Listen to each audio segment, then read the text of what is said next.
welcome to episode 2 of the QuadPod. My name is Josh. We got with us Trey. What's up, guys? Got Jeffrey, who's playing with the light. Hello. And then we got our boy Trevor here. What's up, all you cool cats and kittens? So, on this episode of the QuadPod, we are breaking down what we think the first round of the 2020 NFL draft is going to look like. The way that we broke down the draft is that Trey put the 4 of our names into a randomizer, and it spit us out in an order. And we just went through that and did picks. And so, I drew the first pick, and then we just kind of go down through that. And we're just going to kind of explain our picks and why we chose who we chose to go to, what team. So, if you guys got nothing going on, you got something, Trey? So before we start, I just wanted to let everyone know that I randomized this thing a million times until my name was last because these fellows think I cheat every single time. Oh, you do cheat. We know you cheat, Trey. You cheat all the time. I do not cheat. Yeah. I'm the first one. I make the league every year. So, but I just wanted to let that be known that I am going forth because I chose. And guess who gets the number 1 pick every year? Who wins every other year? But I drafted Saquon Barkley this year for that. Nevertheless. Hey, I won 2 years in a row. I'm 2 years of running champ. Oh, Lord. All right. Nevertheless, let's get going with the 2020 NFL draft from our eyes. So I drew the first pick, and with the first pick to the Cincinnati Bengals, obviously I'm going with Mr. Football himself, quarterback out of Louisiana State University, Mr. Joe Burrow, as the first overall pick. If you just look at his stats real quickly, he completed 76% of his passes. You're looking at over 60 touchdowns with only 6 interceptions. The dude was really great. That's just those just kind of some quick things, of why Burrow is going to be. But no, so anyway, Burrow's got to be the first overall pick just simply from how he played last year, how he was easily able to pick apart defenses. If you look, he picked apart a very good Clemson defense in the national championship. The only defense that came close to showing us any of Burrow's flaws would have to be Auburn, holding him to kind of humanistic type game where he actually made some mistakes. But other than that, Burrow looked practically flawless throughout his season. So that's why he is my overall number 1 pick in this year's draft. Holding him was a good phrase for that because that's the only reason we lost. Anyway, nevertheless. What was his stat line from that game? How well did he do actually in that game? It was, let's see. He exploded in the second half is what it was. Like in the first half, Auburn held him. Then in the second half, they let it slip. But they were on the road too, weren't they? They were in LSU was in Jordan Hare, yeah.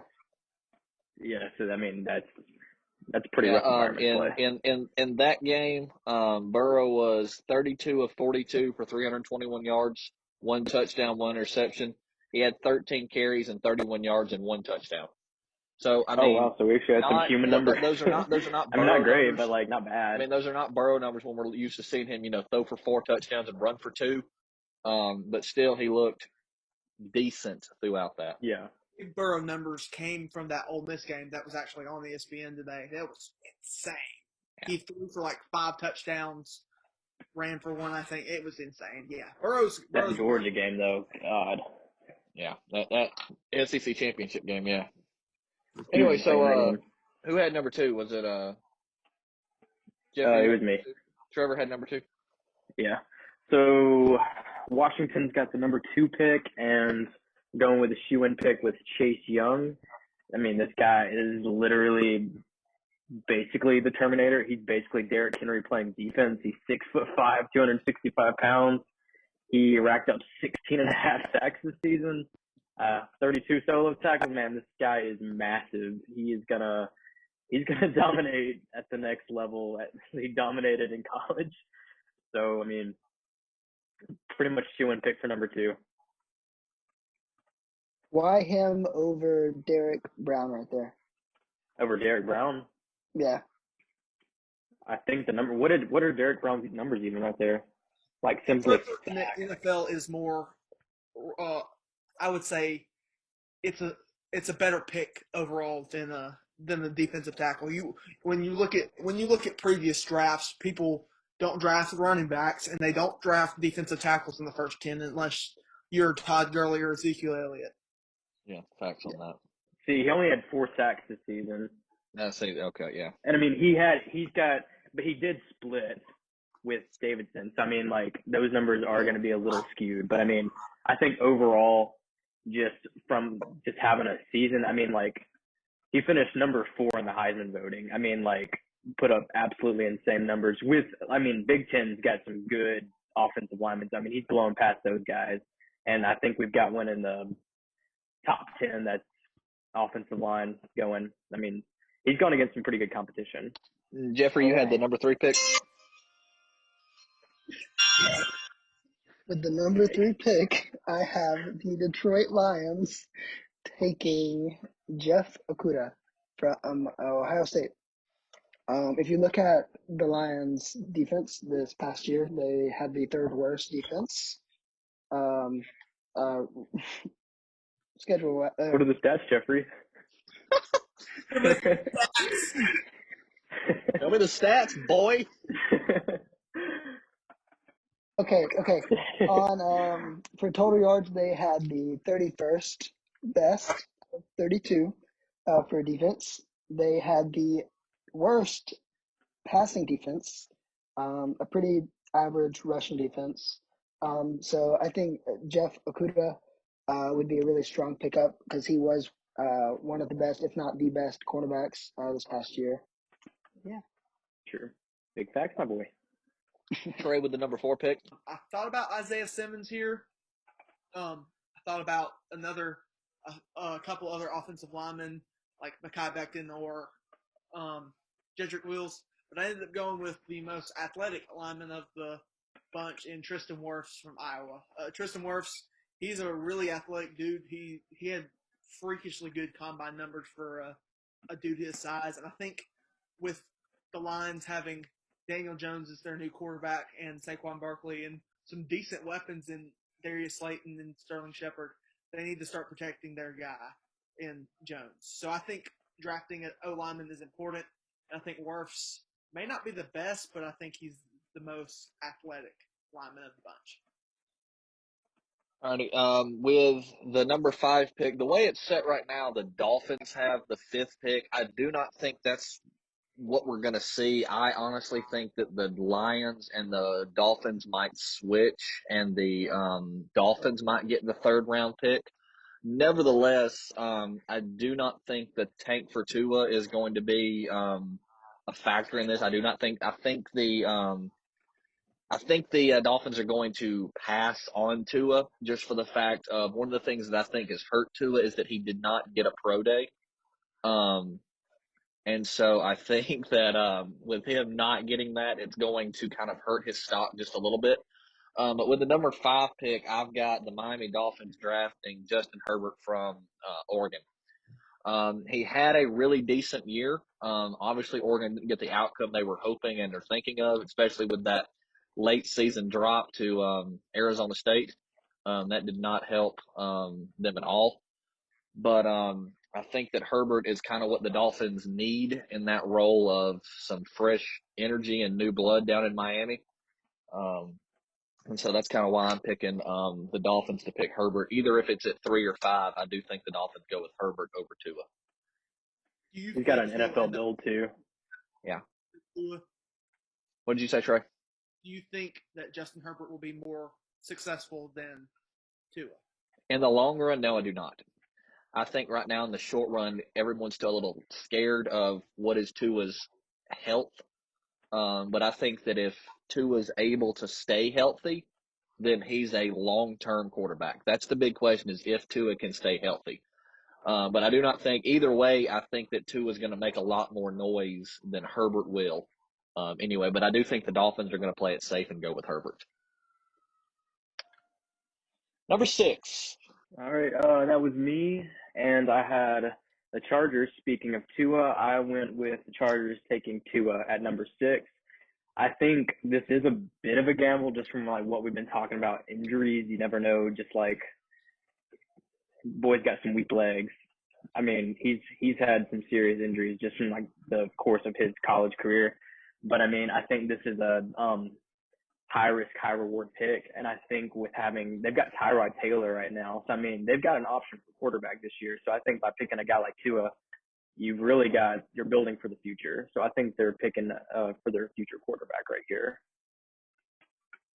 The Chargers, I believe, announced that they're going to stick with Tyrod Taylor as their starter. Do you think Tua will get in there and he'll win that spot? Or do you think they'll bench him for a season and just see what happens after that? I think it's a Patrick Mahomes situation. I think Tyrod will get the nod. I mean, I don't think Tua will touch him. I think he'll go in there. I think he'll learn the offense, get in there, get his hands dirty. But I think after a season or 2 seasons, I think he'll be able to really come in and compete for that spot. And I think just he's got some serious upside. Hold on a second. Yikes. Okay, for the 7th pick of our mock draft, I have the Panthers picking up Isaiah Simmons, a linebacker out of Clemson. I think I like this this pick. is if he's still there, this is a no-brainer for the Panthers. They just lost their leader of their defense in Luke Kuechly, retiring earlier this offseason. I think even though he is a junior, he'll still come in with that leadership. He led Clemson through 3 solid seasons. But I think him coming in, he would slot in right in that Kuechly role in that Panthers defense. This is a guy that I don't think played football until like his senior year of high school. I want to say, like, I mean, like developed like a freak. I mean, this guy is fast. I mean, he's strong. He can play all over the field. So I like this pick a lot. See how Jabril Peppers came and played like every position, and don't see guys who are so versatile in playing safety and edge rusher and linebacker and slot corner, and you got this dude who you literally can throw in there and say play, and you can literally just use him very well. Yeah, I think Sure. that Panther linebacker core is going to be scary if they do pick up Simmons, which they are, because it's my mind, and it happens. So with pick 8, Arizona, I'm kind of got the short end of the stick here. I got literally all the teams that need offensive line, and so here again, offensive line, who I think is the best offensive lineman in this class, Jedrick Wills Jr., who I often confuse with Jeffrey Wills Jr. So Jedrick Wills has been protecting Tua and Jalen Hurts and playing in national championship games pretty much his entire career at Alabama, and he's been very good, but he does a really good job of protecting the passer, and I think that's what Arizona needs with Kyler Murray now slinging the rock to DeAndre Hopkins, which the Texans are absolutely stupid for sending DeAndre Hopkins to the Cardinals. It's a bag of chips. Bag of chips and David Johnson. Yep. Why Wills over Andrew Thomas from Georgia? Andrew Thomas was pretty hyped up to begin with. And offensive line for me is weird because it's hard to evaluate and hard to see where needs are. But I just think Jedrick Wills coming in, protecting a guy like Tua, who is kind of a more scrambling quarterback than you got Jake Fromm. And so you go to a system to where you're going to have to literally protect the guy that's running all over the place with Kyler Murray. I think you might get a more apt person to protect running quarterback. Okay. Sounds good. I mean, I do like your pick. I was just curious as to over. All right. Am I go again with number 9? I like Jedrick Wills more. Yeah. Yeah. I mean, I can see why Wills over Thomas. I was just curious as to what your rationale was. Fun fact, my sister had English with him. Really? Cool. Yeah. Fancy. Here we go. Number 9.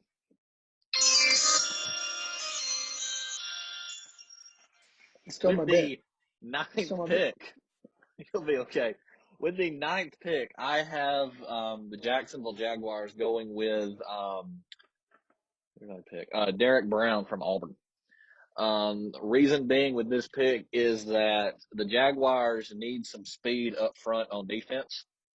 They're in dire need of just kind of looking for somebody who can punch a hole and just kind of get something going, because the defensive side of the ball for Jacksonville has been kind of their weak spot here recently. And I really think that Brown can come in and kind of give them some spark, especially up front, and what they're just kind of looking for. Nevertheless, just kind of create some chaos so that it's not so easy to throw on Jacksonville, and so that it's kind of not so easy to but Brown obviously being as big as he is, looking at how he can probably punch a hole through offensive lines when the Jaguars are playing. But I think that Brown is probably the best pick there for Jacksonville, just for the fact that they're looking for some speed up front. And so that's kind of why I went with Brown. I think Derek Brown is a perfect fit down there in Jacksonville, just because they are like selling the entire defense and the entire, like, they are getting rid of everybody except for like Leonard Fournette and Gardner Minshew. But they need somebody on up front to, like you said, punch a hole through the offensive line and get to the quarterback. And Brown for a defensive tackle is scary good. He's one of my favorite Auburn players to have watched here recently. And I mean, not just that too, but he can also help them with their run defense and clogging holes too. Not only can he punch through, but he can also clog holes too if he needs to. Yeah, he's good run support. So next pick, we've got the Cleveland Browns, and going O-line again. I'm going to go with Andrew Thomas out of Georgia. We've already mentioned him. I'd say he's probably, you could say, make a case for him being kind of second or third best lineman on here.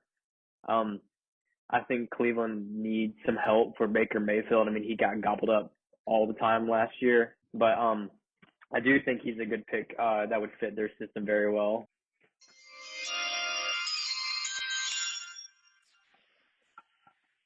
Alrighty. For the what are we going? 11th. We're on the 11th pick. Okay, this one is a little controversial to some, but this is where we took the first wide receiver, and it's not one of the receivers out of Bama, even though they have a really stacked wide receiver core coming out this year.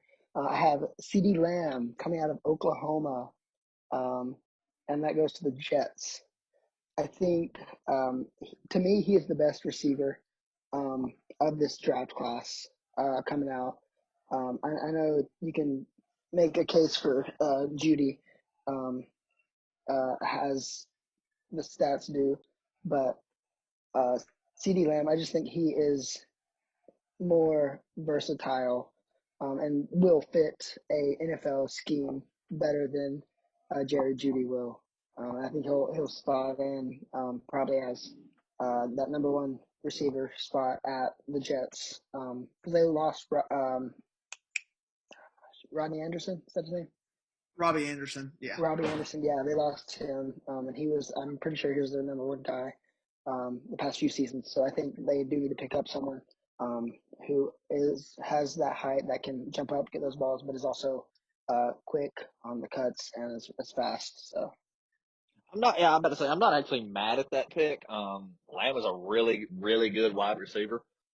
I mean, especially just how talented. I mean, what you said about how he's able to climb so easily and just get up there and snatch things out of the sky. So I'm not mad at him going over a Ruggs or a Judy, or even a Justin Jefferson. But this is a really good wide receiver class this year. Everybody made a lot of noise about the quarterback class, but wide receivers are where a lot of people's focus is this year. I think that no one's taken receivers so far is it's such a deep class and you can wait a little bit longer. That's what I've on mock drafts I hear all the time. They always talk about how, we can wait till the second or third round and still get a really good player. And so I think that devalues somehow, like having the position be such a good year of the position kind of almost devalues it in the draft. I just say it's not like the year when it was like the draft class was Odell Beckham Jr. and like everybody was begging to have him. I mean, this year you've got 4, 6, you could make a case 8 guys for wide receiver, and you can wait either deep in the first round or middle part of the second round and not have to worry about making sure that you can get a receiver that fits the scheme that you're looking for to build for the season. I definitely see a draft class this year where we saw, was it 2017, the year John Ross had that insane combine? Was it 2017? 2017, I'm pretty sure. So I think we'll have a year like that. I mean, you had like 4 or 5 receivers coming out first round that draft. I really see that again this year just because there's so much premier talent. Yeah, for sure.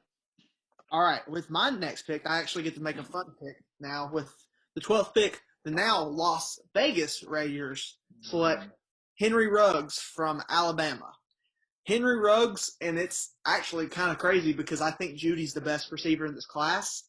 I think Henry Ruggs is going to make the most noise out of any of the receivers because you have a guy that is comparable to Tyreek Hill with speed in the same division as Tyreek Hill, and it's really cool seeing a dude that just will beat the heck out of you with your speed. And I'd love to see them race. It's you blow the top off the game with speed, and I think that Ruggs will be a huge difference maker with the Raiders, and Derek Carr will earn a little more respect because of having Ruggs on his team. Only if they still had Amari. If they had Cooper there still, him and Ruggs would be a scary duo to come up against. Yeah, it would. They've got Hunter Renfrow, so. Yeah, but the man is 9 years old. He is not as good as Amari Cooper. Alrighty, so I have the 13th pick, which is San Francisco. They traded with Indianapolis. Is that who they traded with? Yeah. For this pick? Okay. So with 13, I've got San Francisco taking Jerry Jeudy out of Alabama. We kind of saw it in the Super Bowl. Garoppolo was really looking for some people to throw to there towards the end. And I kind of think that Jeudy gives San Francisco some choices on who to throw to when you're in those kind of tight situations. And Jerry Jeudy being somebody who can catch a ball on anything. If you throw the ball anywhere near him, he's going to somehow catch it. And I think, just with the accuracy of Garoppolo out in San Francisco, I think that Jeudy and him are going to make a really good pair. And so that's why I've got Jeudy going at 13 to San Francisco.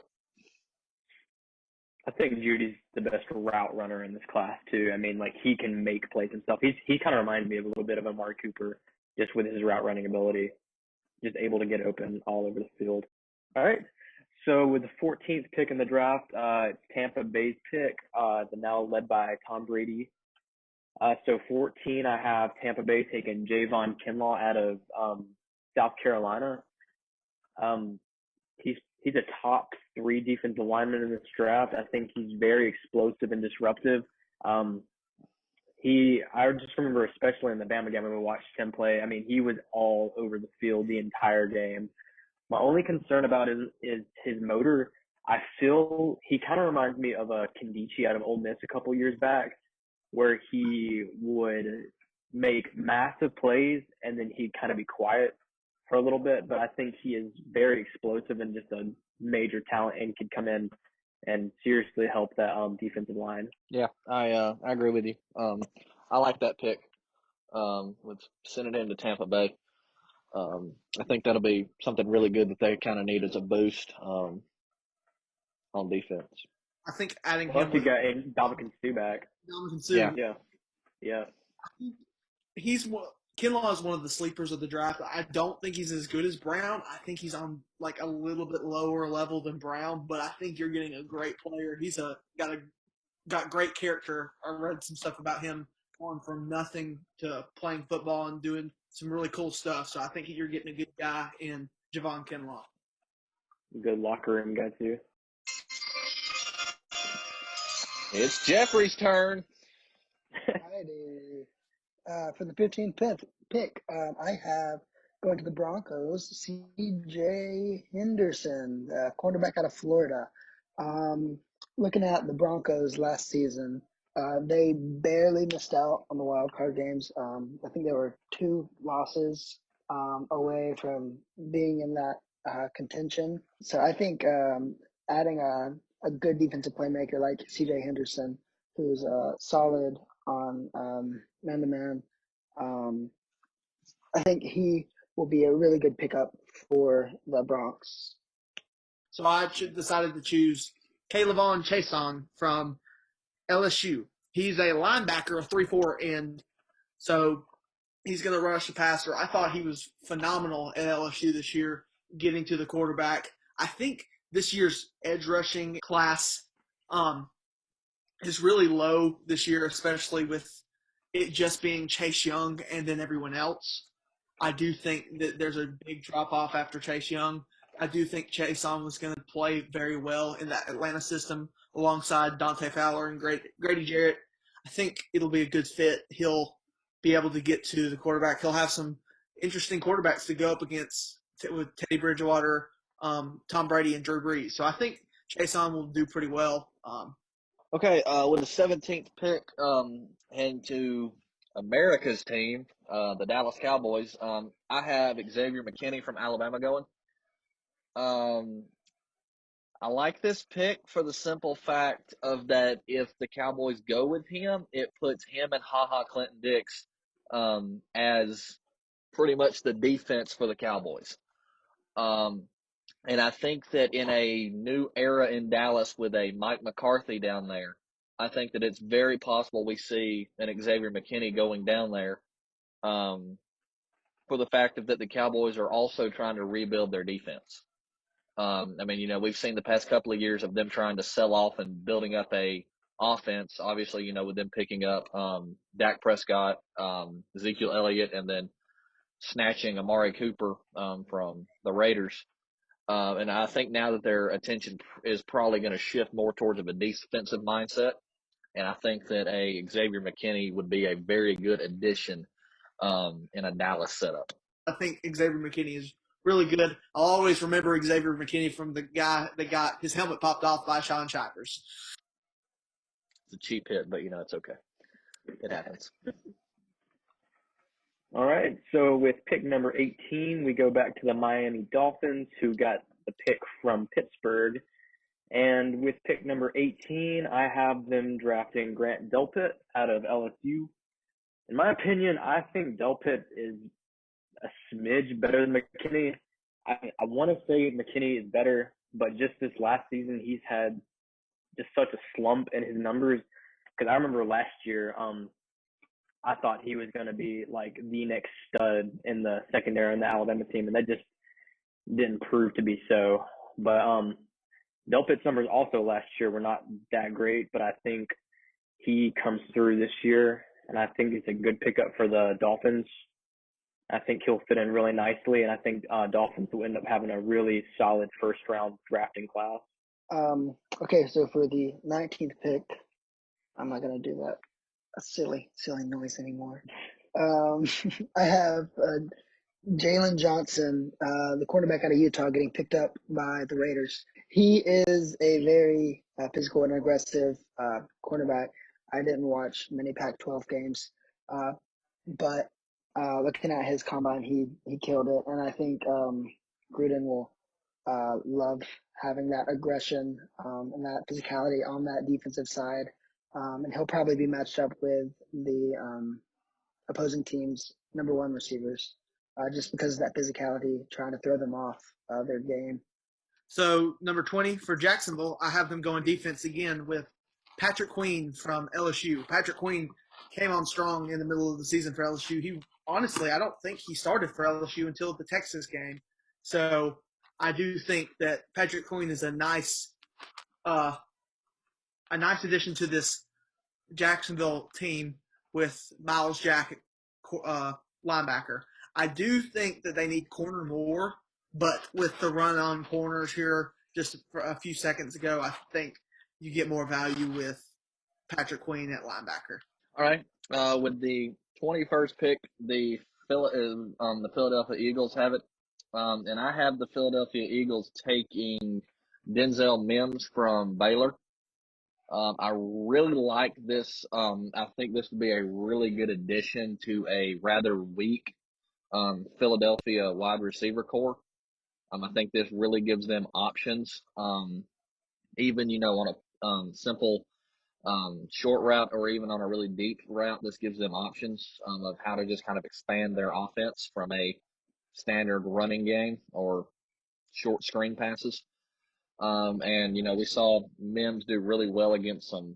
He was one of the reasons that Baylor was kind of able to give it to Oklahoma in their championship game.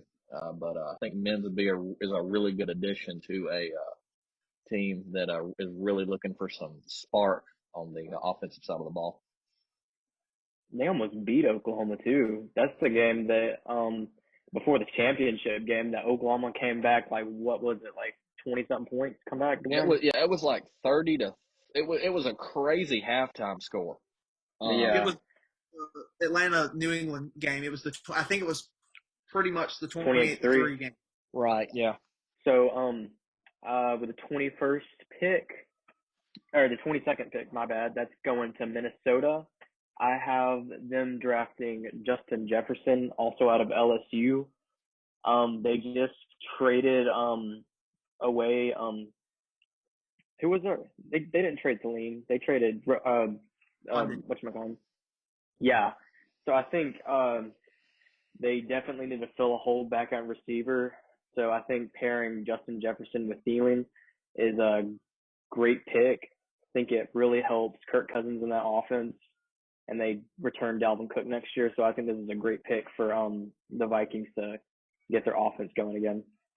From the 23rd pick, this is probably the most, I would say, the most controversial pick of our mock draft.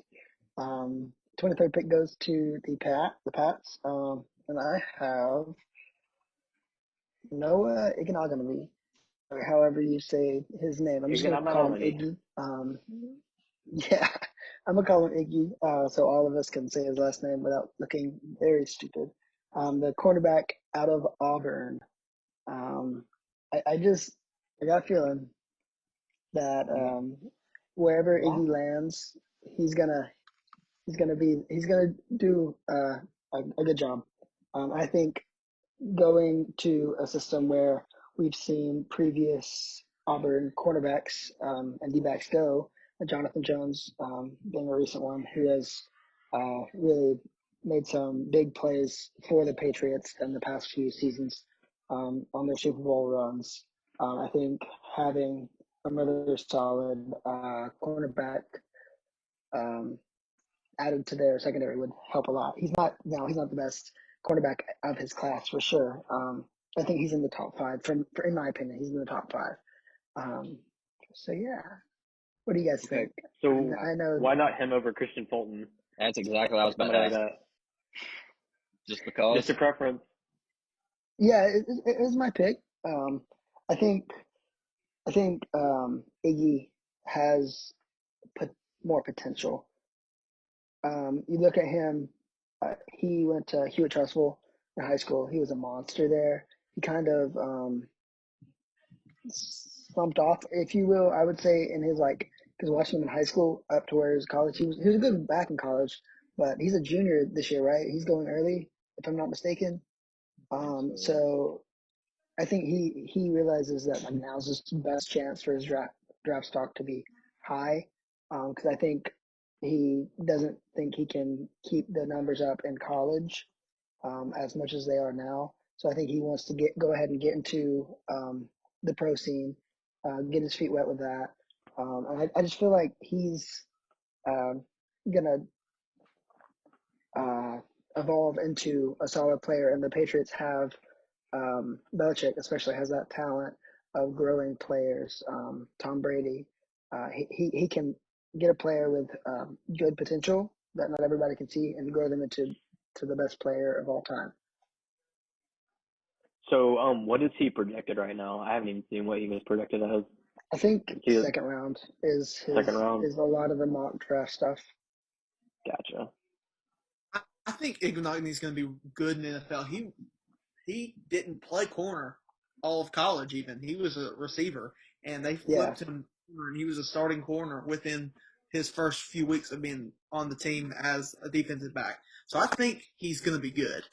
But I can't put him so high because the Patriots have plenty of defensive backs that are starting caliber, and I think that's just it's hard to put a guy that you already have a stockpile of when you need a position like maybe even a quarterback or offensive line. But obviously it's your pick, and I do think Ignogny's going to do well in the NFL. I just don't think he's going to be that high. Another Hey, I reason mean, Belichick is known for picking like random people in the first round. So I mean, it's not that far fetched. Just for context, he's projected to go as the 50th overall pick to the Bears in the second round is where he's projected to go right now. That's not like huge. It's mid to late second round is where he's looking at going. I also picked a quarterback just because the Pats did lose a good chunk of their defense to the Lions and I think to the Dolphins. I think and they lost him in free agency and they didn't sign him back. So I think they do need that quality that Iggy can bring to them. Fair enough. So speaking of another team looking to the future for quarterbacks, I have at number 24 the New Orleans Saints taking Jordan Love from Utah State. Now I kind of almost didn't pick this guy here because they have Taysom Hill, who is a beast, but also 30 years old. Taysom Hill is a good gadget player, and I think he'll continue to play in Sean Payton's system. I just don't see him being their long-term starter after Drew Brees is done this year. I think Jordan Love has a lot of upside. I've heard comparisons to Patrick Mahomes. I didn't see very many Utah State games except for the one he played against LSU, and he looked terrible. So I think there's some upside with him. There's just a lot of unknowns with him being from a small school, and you have that from guys like Josh Allen and other smaller school quarterbacks. So you have to take what you see and develop that quarterback, and I think Sean Payton can do that very well. So I think Jordan Love will be the quarterback of the future for the New Orleans Saints. I'm curious to see where Jaylen lands. So personally, I would say Jaylen in this spot, but I mean, this is your pick, but I feel like they're both kind of unknowns to an NFL kind of offense. Yeah, I was kind of to like the Patriots or the Bears or somewhere like that, somewhere he can compete for a starting spot even this year. I was curious. I think Jaylen goes to a Patriots or somebody like that. Yeah, I can see Belichick getting the most out of Hurts and getting that championship moniker out of him. And honestly, I think he's better than Stidham, like in a Patriot system. You think so? I don't know about that one. Well, right now, for context, Trey, just in case you're wondering, Hurts is projected to go in the third round as the 88th overall pick to none other than the New Orleans Saints. Is where Hurts is drafted to go in the third round to the Saints. So I think Hurts will end up being pretty successful. Just with the renaissance of Lamar Jackson here lately with the running quarterback coming into the NFL, I do think Hurts has a place in the NFL. Alrighty, with the 25th pick going to Minnesota once again, I have the Vikings drafting at 25 Kenneth Murray, the linebacker out of Oklahoma. I love this pick so much. He's one of the best linebackers in the class. And I really think that this could be what Minnesota is looking for, not only as a linebacker in their defense, but as a leader on their defense. Somebody who's out there and who can stabilize the defense, calling plays, making sure people are set. But I think Murray could be the building blocks to a really good Minnesota defense if they build it correctly around him. So I watched this guy play 3 or 4 games this season, and let me just tell you, this man was Oklahoma's defense. I mean, he is fast. He is strong. I mean, he is the full package. I think this is probably going to be the biggest steal of the first round, and I think any team would be lucky to have this guy. I mean, watching any Oklahoma game last year when they were on defense, if they had a good defensive play, the announcer said Murray was the reason for the tackle. The only reason they were able to hang around for just a few minutes when they played LSU was because Murray gave them a little bit of time to kind of mess up with Burrow there. But Murray was their entire defense for this season. For sure. He kind of reminds me of a Reuben Foster with a higher motor. Yeah. I mean, he plays with his head. And Murray is kind of your standard Oklahoma breed. You know, they're usually average one really good defensive player. And he fits that mold of somebody who came in and tried to be an entire defense. But I really I still think he goes kind of late in the first round. I think he could go higher. But I like him kind of getting stolen by the Vikings there towards the end of the first round. For the 26th pick, we've got Miami again. That pick's from Houston. So I've got them drafting Jonathan Taylor. They traded away Kenyon Drake a year or so ago, and I think a running back for them is a really solid pick, especially in a guy like Taylor. I think he had 2,000-something yards again this season. I mean, he's been leading rushing in the Big Ten for the past few seasons. I mean, he is insane. He's got some serious speed. He's got power. And like I said earlier, I think the Dolphins will walk away with a really, really good first-round recruiting class. There are some other backs that are I think he's the first running back we've taken, right? Mm-hmm. So why him? Why Jonathan? I know last season he busted onto the scene. He was the best running back in the nation, in my opinion. But why him over the guy out of LSU and some of the other backs that are coming through the draft this year? So personally, I think Taylor and Swift out of Georgia are the two best backs in this class. I don't even think it's close. I think they're neck and neck. Personally, I would say Taylor. I mean, I know Wisconsin is bound on running the ball. So, I mean, he's going to get these touches. But, I mean, you look at the production. I mean, he's been starting since his freshman year, and his numbers have increased. I mean, this man has put up about 2,000 yards a season. I mean, and 2,000 yards in college basically wins you a Heisman. And this man hasn't even come near a Heisman, and he's still putting up these numbers. So, personally, for me, I give Taylor the nod in terms of being the best back with DeAndre Swift coming in slightly right behind him. Are there any other notable running backs besides Taylor and Swift this class? J.K. Dobbins and some people think. I forgot about J.K. Dobbins. Yeah, I forgot about Dobbins. From Who's LSU. the guy? Is it Edwards-Helaire from LSU? Okay, yeah. He's good. I just don't think he's on the same level as a Taylor or a Swift or even a Dobbins. Yeah, no, I completely agree with your pick at 26. I worry about his health. It's the same reason I was kind of skeptical about having Derrick Henry coming out. You run a running back into the ground and they're not going to have a long career. Now Derrick Henry is proving that wrong, but you have a guy that's going for 2,000 yards a year. It's going to be interesting to see what his longevity is like in the NFL. Yeah. But see, there are certain guys who do better when they get more touches, and I think he's one of those guys. I think he's a workhorse, and I think he's got a 10-year career in the NFL as a leading back. I think he's that good. I think he complements Herbert well. I think he's more of a downhill runner as opposed to a guy like DeAndre Swift, who's a more of a speed runner who would complement more of a Tua, honestly. Yeah. Yeah, but if Miami picks up both Herbert and Swift, then or both Herbert and Taylor, I'm sorry, then you're looking at a really interesting backfield for Miami.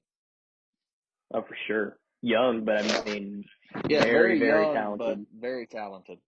So with the 27th pick, I have going to the Seattle Seahawks, Mekhi Becton out of Louisville, the offensive lineman. I think the Seahawks, I think they are a championship contending team. With Russell Wilson, I would say nearing closer to the end of his career. He's getting up there in age, but I mean, we've seen Drew Brees, Peyton Manning play into their late 30s and still be some of the best quarterbacks ever. But I think Russell Wilson, I think he only has one or two more shots to really go to another Super Bowl. But I think if they need some help on the O line, I think Mekhi being this late, because I've seen a lot of mock drafts, they're predicting him top 10. Like he is one of the best, if not the best, lineman in the class, and he's the best lineman left. Is why I picked him. Yeah. What do you guys think? So I think the way the draft kind of worked out for us is you have a run on tackles, and when one starts falling, you got guys that like flip so far like a Mekhi Becton because of other needs at wide receiver and linebacker. So I think that this is a good spot for him protecting Russell Wilson. I think they always need linemen because Russell Wilson never has enough, and they never draft linemen. So I Yeah. think Mekhi Becton to the Seahawks is an absolute steal. So Baltimore, the should have been Super Bowl winning champions this year, although they did not do so well, losing to the Titans. I have them selecting DeAndre Swift, running back out of Georgia. I personally believe DeAndre Swift is the best running back coming out of this class, just for the sheer fact that he's played against some of the top defenses in college football and looked really good coming out of a system that has produced guys like Todd Gurley, Nick Chubb, and Sony Michel, guys that have really succeeded in the NFL. I think playing alongside guys like Mark Ingram and Lamar Jackson will just increase his ability to make plays. I think having him like as your option in the read option with Lamar Jackson gives him the ability to get up the middle when the linebackers trying to keep and contain Lamar Jackson. So I think DeAndre Swift is a very good complement in that offense. Mark Ingram's not getting any younger, so I think having a contingency plan there and having him be the guy to step up soon, I think he's going to be very successful there. Yeah, a Mark Ingram Swift backfield seems very terrifying to any defense that's got to go against that. Sounds like the Saints 2.0. Yeah. Yeah. Who do you think gets the nod starting, or do you think they're going to rotate? Do you think Ingram gets the nod, or do you think they would give it to Swift? I still think Ingram takes a nod. I think you see Swift a lot. I think they play a lot of two-back sets, and you can – because Swift, I noticed Swift gets a lot of passes out of the backfield. Swift is a better pass catcher. So I think he gets some playing time because of that and the way the NFL is going, more pass-heavy offenses. So I think you see a lot more Swift than you do Ingram. I think it's going to be just like it would be with the Saints if he does happen to go there. I think it'd be like the Kamara complement to Ingram. Ingram more of the power, but I mean both getting some serious touches with the ball with Jackson delivering those passes to Swift and having the hammer with Ingram up the middle. I think that's a good comp too for Swift is Kamara. That just kind of they're kind of the same back. I mean, like same kind of measurements and just kind of like skill set, I think. All right, with the 29th pick, Tennessee Titans had the 29th pick, and I had the Titans picking Brandon Iuka from Arizona State. It's kind of a weird pick. He's not selected to go until kind of mid to early second round, but I really think that the Titans are looking for a way to keep Derrick Henry from dying. Because we saw the entire reason they made it as deep as they did was of Derrick Henry. I mean, he ran over New England. He ran over Baltimore. And I think with now that we see that the Titans are going to stick with Tannehill as their starting quarterback, giving him somebody like Iuka who can come in and is really able to be a stable wide receiver is going to be something really good that they're going to need. So, with the 30th pick in the draft, we've got Green Bay. I know this is Jeffrey's team. So for them, I have them picking Jalen Reagor out of TCU. I think they're looking for somebody to pair with Adams in that for those receivers, have Aaron Rodgers some more targets to throw to. I think Green Bay has kind of a rebirth next year in terms of just like exploding, like an explosive offense, and I think Reagor will be a big part in that, just taking some of the heat off of Adams in the offense. I think I love your pick, Trevor, but knowing my team, they're going to pick a linebacker. They pick a linebacker every year in the first round, in the second round, and the third round. We always get linebackers and defensive backs. We never get offensive talent. The last offensive talent we drafted, I think, was Davante Adams. I'm pretty sure he was the last wide receiver first round that was quality, that is stuck through and has become a star player, was Davante Adams. Maybe this will be the guy to pair with him. Yeah. I hope so, man. Because Randall Cobb, no one really came in to replace him. So, what were you saying, Trey? He ran a 4.2 apparently on his virtual pro day. Yeah. No, he's speedy. So I think he'll definitely take some of the heat off of Davante Adams. They were saying he was going to have a really good combine, that he's really fast, but he didn't. Yeah. He kind of had a little bit of a rough combine, just with not a good 40 time and just some rough drills. I think he's a better player than his intangibles say, but I do think Aaron Rodgers makes any receiver look good. Very true. But yeah, I really like this pick though, giving Rodgers some another option to throw to. Jeffrey, if the Packers can move up and take any wide receiver in the draft, who's your pick? Are you sticking with CeeDee Lamb? Honestly, Jerry Jeudy. Jerry Jeudy paired with Davante Adams. That would be nice. I think that would be a very good combo. But we don't have a deep threat as much as we did. We don't have a solid deep threat, I should say, as much as we did. So CeeDee Lamb, I think, is the most vertical forward player out of this top tier group. But I think Jerry Jeudy would be a great addition. But I know he won't drop to 31st or to 29th, or 30th, whatever pick we're on. But yeah, Jerry Jeudy's my pick for that. Okay, so for the 31st pick, going to the 49ers, so close, not close enough.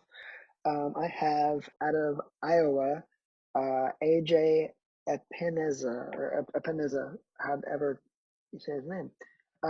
I think in the past 2 seasons, he has 30.5 sacks, which is more than TJ Watt managed, JJ's little brother. And he is a force on the defensive end, and I think the 49ers could always use some help on the defensive side of the ball. I know a lot of people are looking at them taking a cornerback just because. Who does he start over? Just asking, because their defensive front is. Well, is Clowney left, right? No, Clowney was not on. Clowney was on the Seahawks. The defensive 49ers is D Ford. They just had a guy that left. I think that was from Oregon, didn't they? DeForest Buckner. They have DeForest Buckner. That's it. Eric Armstead, they have a stud, and then Nick Bosa on the other side. Bosa stays. Bosa's. Do you think he starts over D Ford? They in the Super Bowl, at least they rotated that other side out a whole lot. I think D Ford maybe got half the defensive snaps.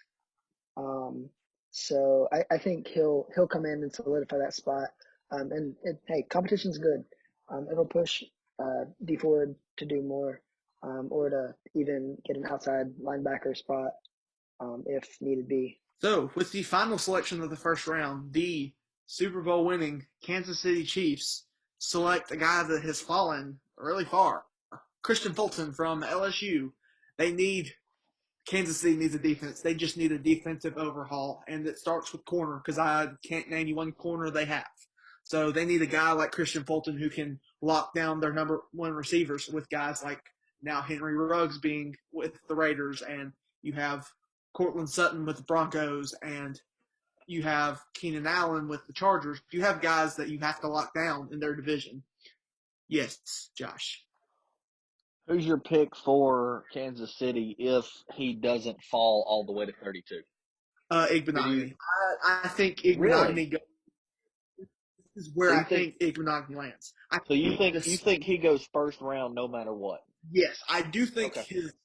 I agree with Jeffrey with his upside is really there. I think the Patriots are a little high, but I do think he ends up going to the Chiefs a few picks later where it's Okay. needed. The need is a little bit more there. Okay. Alrighty, thank you guys so much for listening to the QuadPod Sports Podcast, episode number 2. Be sure to leave us a review, rate us 5 stars, leave a nice comment, and the more reviews we get, the easier it is for other people to see the podcast. We have an email. QuadPodsports@gmail.com. It's We also it's on also our it's on the Facebook page too. Yes, we have a Facebook page, a Instagram page, and we're gonna have a Twitter page soon. So go check those out. Go follow those. I'm sure we'll be updating those constantly, telling everyone when the next podcast is out. But until next time, stay safe, wash your hands, stay inside. Wash them hands. Awesome. See ya, all y'all cool cats and kittens.